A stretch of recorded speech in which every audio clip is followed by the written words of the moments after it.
జై గోవింద. ఓం నమో వెంకటేశ్వర.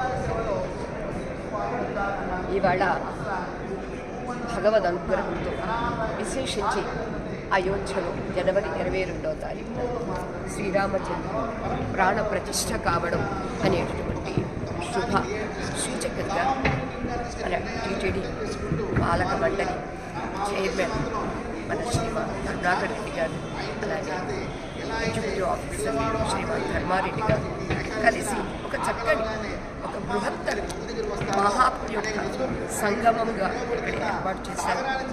వివిధ రాష్ట్రాల నుంచి ఇంచుమించుగా 150 మంది వరకు వచ్చారు మహాత్ములు.